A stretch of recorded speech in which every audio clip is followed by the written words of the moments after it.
if you could have what you wanted in 5 years. And so what you wanted would be, you'd be satisfied with that or thrilled with it even. And things would be going well enough for you so that you weren't swamped by misery, which is really what people want. But they want to not be swamped by misery. They don't want to be happy. Okay.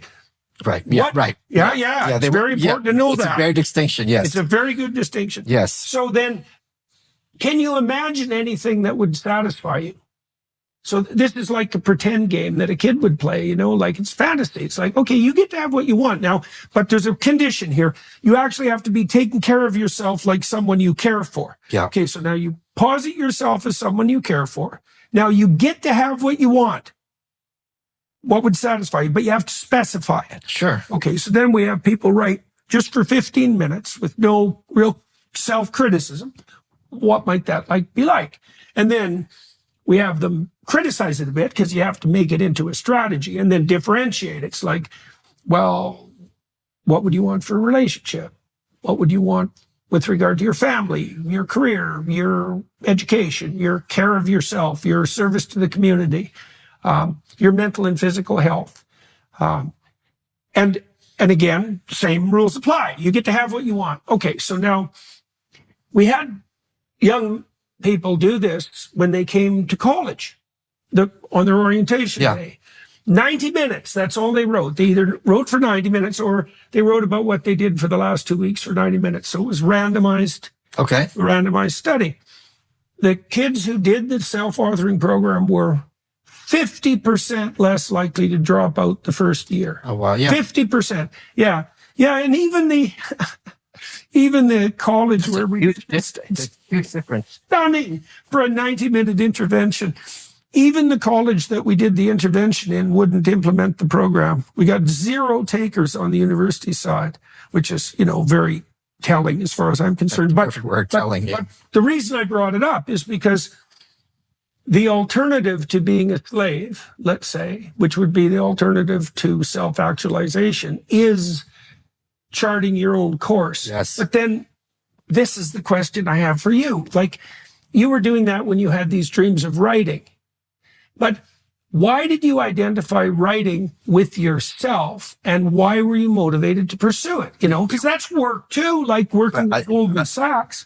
So this was my list.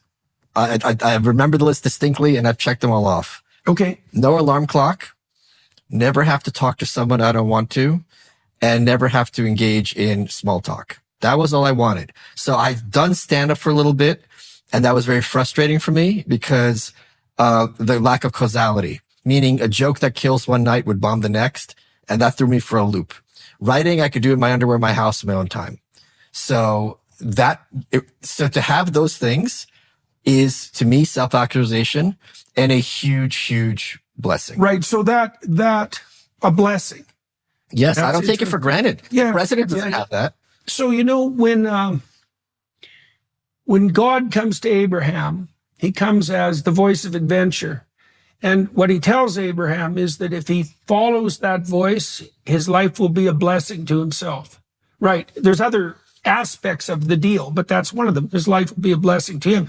You set out the preconditions for what your life would be like if it was a blessing. Yes. You said, so you're very high in openness, so you didn't want any small talk. You wanted to get to the heart of the matter. Get to the depths right away.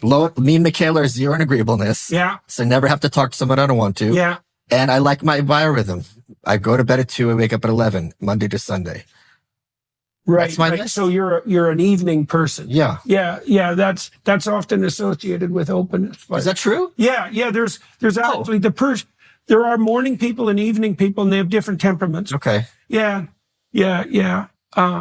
So you wanted to not to have to engage in pointless small talk, right?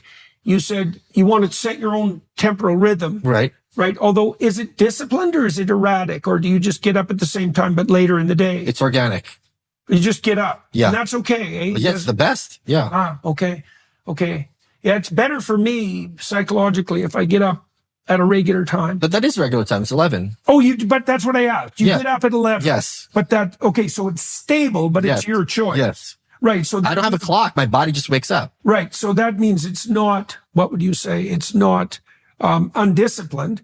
Sure. Right? You know what I mean? I'm very Stayed- disappointed. Yeah. Yeah, okay. So you wanted not to have to engage in trivial interactions. Right. You wanted to get up on your rhythm. Right. What else? Never have to talk to someone I don't want to. Right. No small talk. Yeah. Right. Those So are that's three. part of the small That's talk it. thing. Why do you distinguish them then? You wanted to not have small talk, and you also wanted not to talk to anybody you didn't Well, want to not talk to. interact. So not just talk. Like if I don't have to go to some event I don't want to, or be trapped in a conversation. Right, so you really wanted to choose the Yes. parameters of your social. Yes. That's all you wanted. That's Were there other things? That was it. I mean, I said if that was my list, I've made it. Like in my head. I like being like now there's other ancillary things like don't look at the check at a restaurant, don't care. If I want to go on a trip once in a while, I can. But I think at a certain point, this is what I want to talk to you about is at a certain point, we and I've discussed this off camera. You stop driving the car and you start surfing, because I think when you reach a certain level of success, whatever comes next is so often so random and circuitous. Like I've talked about this with Roseanne. You know, one day the president's complaining about a song she sings. This is not the kind of thing you can plan for and expect, right? So once you reach a certain level of success, things just maintain their own momentum.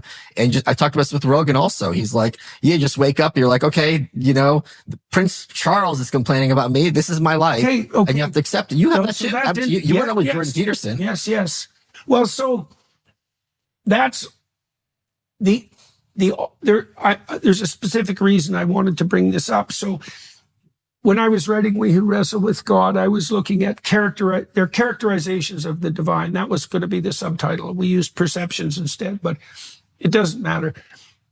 What the stories do, as far as I am concerned, or at least one of their functions, is to figure out what principle should be superordinate. Now, you did that. You had 3 parameters for your superordinate principle, yes. and you identified that with yourself, right? That would satisfy me. So the divine in the Abrahamic encounter is the voice of adventure. And so God's covenant, his contract there, because it's put in contractual form. If you follow this voice, then the following things will happen. You be a blessing to yourself.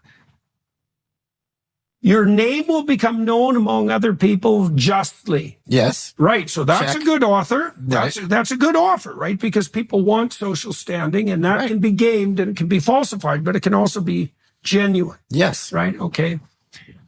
You'll do something of lasting significance. So that's cool. That would be probably for you, maybe your work on anti-totalitarianism. Yes. Right. And then you'll do it in a way that will be a blessing to everyone else. Yes. It'll multiply the pie instead of, and then the association of the promised land with that is that if you follow that call, then the world turns into a field of unpredictable opportunity. Yes. And so that's also an adventure, And because you don't know what's going to happen. I know, it is true. That's the opposite of being a slave. No, but I'm telling to the audience, like when you're young, I'm telling you, like, this is the advice I always give them. I say this all the time. Let's suppose you've been an author, right? It's an easy example. Go into the bookstore, look at those crappy books on the shelves that you're like, I can't believe this is a book deal. That could be you. You could be that shitty author. Right. Their friends are like, how did this guy get a book deal? And when you put it in terms like that, all of a sudden what would have seemed impossible because of your schooling, like, you're not going to be an author. It's like, oh, wait a minute. I can do this. Or you could be a band that no one's heard of, but you pay the rent and you create your music and you got a dedicated fan base. That's heaven on earth. Yeah. You don't have to be the Beatles. Right. Well, you might not even want to be. Exactly. So yeah, look at what happened to John Lennon. Right. So we have this bizarre Pareto distribution in American aspirations where unless you're at the very, very top, you're kind of a failure. And like, that's ridiculous. You don't have to be this hugely successful thing. There's also another way of dealing with the Pareto distribution problem, right? Which is, just so everybody listening is clear, is that the bulk of the rewards go to a small minority of people in any field. Now, a small minority of people in every field do the productive work. Sure. So let's not forget. But one of the ways that a sophisticated society deals with that is just by generating an indefinite number of games. Right. Here's a cool thing that I've noticed about people. Imagine that you're kind of out on the Pareto distribution in one dimension. It's like, so you've got specialized knowledge. But there's quite a few of you. But if you have specialized knowledge in 2 areas that are distinct, there's hardly any of you. Right. And if there's 3, it's like you're that person. Right. You're the only person playing that game. So that's a good thing for everybody who's watching and listening to know. It's like, get really good at something. And then that makes you exceptional, and you're going to be somewhat successful just because of that. But then if you add another distant skill to that and you overlap them, it's like you're pretty rare. And 3, no one's like you.